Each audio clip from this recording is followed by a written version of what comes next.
South Dakota's Republican-dominated House passed a bill on Wednesday that would ban physicians from treating transgender children with hormones and sex reassignment surgery, making it the first state to take action on a flurry of bills restricting medical interventions for transgender youth. Lawmakers voted 46 to 23 in favor of the bill, which makes it a misdemeanor for doctors to provide puberty blockers or other treatments affecting gender expression to children under 16 years old. It carries a maximum penalty of 1 year in jail and a fine of up to $2,000. The bill will be sent to the state Senate for a committee hearing as soon as next week. Representative Fred Deutsch, the bill's primary sponsor, said the legislation would protect vulnerable children who are being chemically castrated, sterilized, and surgically mutilated. This is a bill of compassion, Deutsch said as he introduced the bill at Wednesday's hearing. It simply says wait until your 16th birthday.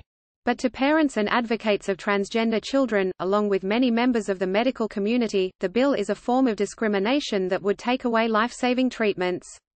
The debate is a stark symbol of the nation's culture wars, with Republican and Democratic lawmakers disputing not just medical studies, but also parenting and the role of doctors in American life. Conservative state legislators in Florida, Colorado, Missouri, Oklahoma, South Carolina and Kentucky have filed similar bills, which they argue protect young people from making what they call life-altering changes.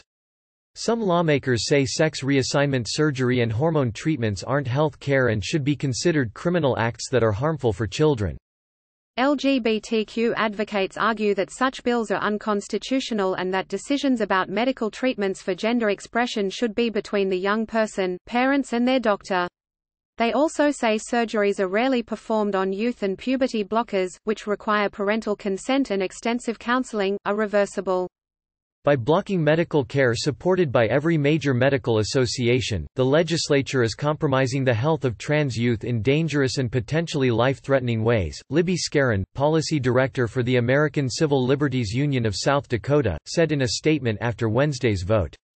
The ACLU said it would launch a legal challenge to the South Dakota ban and others if they becomes law. In response, the Liberty Council, a conservative Christian organization, has offered pro bono legal counsel to defend the bill at no charge to taxpayers, according to Representative Lee Quam, the Republican majority leader of the South Dakota House, who read a letter from the organization at Wednesday's hearing. On Friday, South Dakota's Republican Governor Kristi L. Noem said she has concerns about the bill. When you take public policy and try to fill parenting gaps with more government, you have to be very careful about the precedent you're setting, Noem said in a statement to reporters. State lawmakers push bills to restrict medical treatments for trans youths. On Tuesday, a South Dakota state senator filed 2 other bills regarding transgender youth. One would require a counselor, psychologist or social worker employed by a South Dakota school to notify parents if a student is articulating feelings of gender dysphoria or interest in self-injury. The other would allow a parent to refuse consent for any healthcare service to a minor child if the parent believes it would induce, confirm, or promote the child's transgender identity. Neither bill has been scheduled for a hearing. South Dakota is seen as a laboratory for testing divisive social issues because Republicans hold a supermajority in the legislature. It also was one of the first states to pass a law restricting transgender students' bathroom use. That 2016 law was vetoed by the governor, but it helped build momentum for a flurry of bathroom bills across the country. Gail Ruzicka, president of the Utah Eagle Forum, which describes itself as a conservative pro-family and pro-life group, said controversy over South Dakota's bill banning treatments for trans youth has not stopped lawmakers from supporting similar bills across the country. We are all going forward, Ruzicka said. I've been talking to a lot of legislatures and they are gung-ho and ready.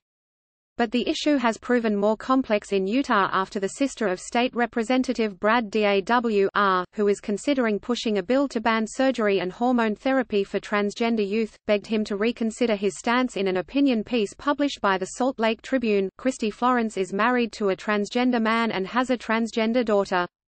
I have SAT with families of transgender youth and heard their stories. I have SAT with transgender youth themselves and listened to their struggles, and I have held them while they cried, she wrote. I have SAT with grieving parents as they struggle to obtain the life-saving care their kids need in order to start transition, but are met with insurmountable obstacles. DAW said in an interview that he was asked to sponsor the bill by the Utah Eagle Forum, but after talking to transgender advocates realized it's a lot more complex than I would have believed.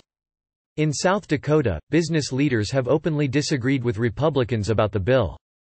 National businesses, large banks for example, who do business here told me, "We believe in inclusiveness.